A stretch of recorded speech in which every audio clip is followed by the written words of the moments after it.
কোথায় যাচ্ছি, কেন যাচ্ছি, কি করব সব কিছু নিয়ে চলে আসলাম নতুন এক ব্লগ ভিডিও নিয়ে। Welcome to my another new blog three brother life story থেকে সবাইকে স্বাগতম। থ্রি ব্রাদার লাইফ স্টোরি থেকে আমি রুমানা রুমি নতুন এক ব্লগ ভিডিও নিয়ে হাজির হয়ে গেলাম। আসসালামু আলাইকুম, সবাই কেমন আছেন? আশা করছি ভালো আছেন। দেখতেই পাচ্ছেন আমরা সবাই এত বড় বড় একটা লাগেজ নিয়ে রওনা হয়ে গেলাম।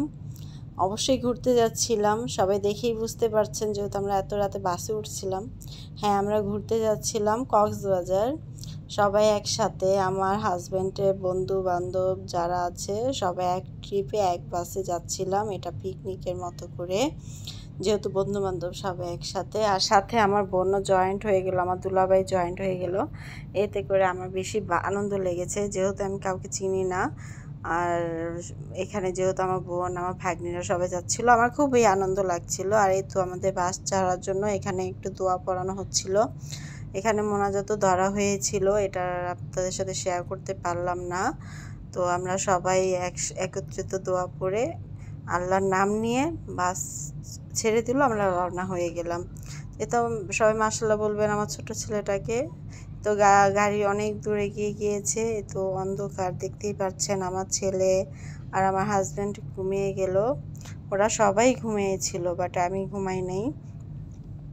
কিছুক্ষণ পর একটু ভিডিও নিচ্ছিলাম, আর আমি সারা রাত জাগনা ছিলাম। তো আমার ছেলেরাও ঘুমিয়ে গিয়েছে, একটু ঠান্ডা ছিল বাসের মধ্যে। আমি আমার ছেলেদের জন্য চাদর নিয়ে এসেছিলাম, চাদরটা উড়িয়ে দিলাম। এরপরে তো আমরা অনেক দূর এগিয়ে যাওয়ার পর আবার আপনাদের সাথে শেয়ার করার জন্য একটু কিছু ক্লিপ নিয়ে নিলাম। এগুলো ছিল ব্রিজের, আর দেখতেই পাচ্ছেন ল্যাম্প লাইট, আর দূরে দূরে একটু একটু আলো দেখা যাচ্ছিল। ভালোই লাগছিল, রাতের অন্ধকারে এই পরিবেশটা খুবই ভালো লাগছিল। আর আমি যখনই রাতে কোনো জায়গায় গিয়েছি, আমি এর আগেও কক্সবাজার গিয়েছি, আমি কখনো রাতে ঘুমাই নাই। আমার রাতে ঘুম আসে না, গাড়িতে সবাই ঘুম আসে দেখি, বাট আমার ঘুম আসে না। আমি জাগনাই ছিলাম, আর বাইরে একটু ঠান্ডা মনে হয় ছিল, বাসের মধ্যে একটু ঠান্ডা ঠান্ডা লাগছিল। তো এটা ট্যুরে এখানেও অনেক ছিল, জ্যাম ছিল। আর রাতে বুঝতেই পারছেন যেহেতু মালবাহী গাড়ি আসা যাওয়া করে, জ্যাম থাকতেই পারে। আর এই তো অবশেষে অনেক দূর আসার পর আমাদেরকে বিরতি দিল, আর আমার অনেক ক্ষুধাও লাগছিল যেহেতু আমি জাগনা ছিলাম। আর এদিকে সবাই ঘুম থেকে উঠে আস্তে ধীরে বাস থেকে নামছিল, বুঝতেই পারছেন যেহেতু ওনারা ঘুমিয়েছিল। আর বাইরে এসে দেখে অনেক ঠান্ডা, আসলে অনেক ঠান্ডা ছিল। আমার বাগ্নি, আমার ছেলে, ওরা কাঁপাকাঁপি করছিল। আমার দুলাভাই বলছিল যে বাইরে অনেক ঠান্ডা। আমার ভাগ্নিরা ওরা দেখেন কিভাবে কাঁপাকাঁপি করছিল। তো হোটেলের রুমের ভিতর ঢুকে আমার খুবই ভালো লাগছিল, ভিতরে এতটা ঠান্ডা বোঝা যাচ্ছিল না। আর এই তো আমার ছোট ছেলেটাকে আমি ক্যাপ টাওয়াল পরিয়ে বাইরে বের করেছিলাম যাতে ওর গায়ে ঠান্ডা না লাগে। আর আমি ওইখানে গিয়ে খিচুড়িটা নিলাম, যেহেতু আমি রাতে বাসা থেকে খেয়ে বের হইনি, আমার খুব ক্ষুধা লাগছিল। আর আমি যেহেতু জাগনা ছিলাম, আর সবাই ঘুমিয়েছিল, ওদের খাওয়ার কোনো আগ্রহ ছিল না।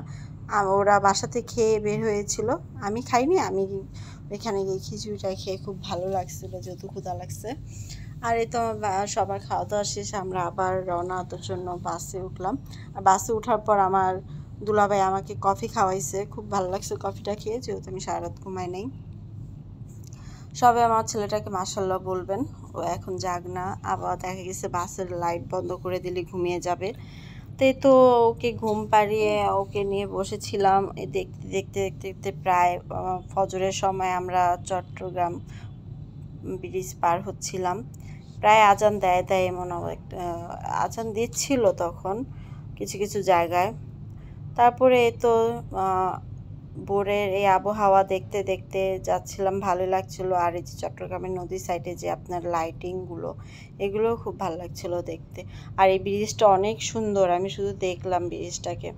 আর সবাই আশা করছি আমার ভিডিওটা দেখবেন, আমাকে সাপোর্ট করবেন। আমি এর আগেও অনেক ভিডিওতে বলেছি, যারা আমার পেজে নতুন অবশ্যই আমার পেজটাকে ফলো দিবেন। আর যারা সবসময় আমার ভিডিও দেখেন অবশ্যই লাইক কমেন্ট শেয়ার করে দিবেন, তাহলে আমি বেশি আগ্রহ পাবো, আর আগ্রহী হব আর কি, আর আপনাদেরকে নতুন নতুন ভিডিও দিতে পারবো।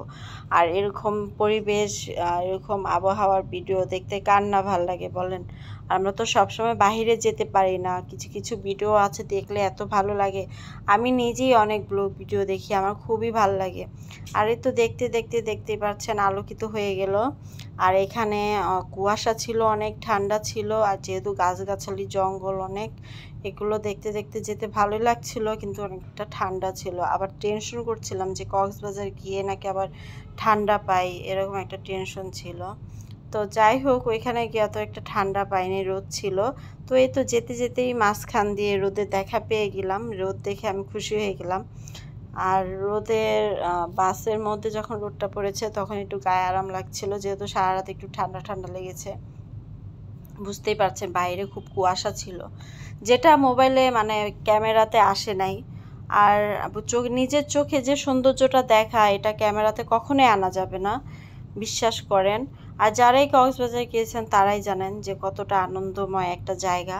তো আমার কাছে খুবই ভালো লাগে কক্সবাজারতে। তো ওয়েলকাম কক্সবাজার, এই জায়গাটা আসলেই মনে হয় শান্তি।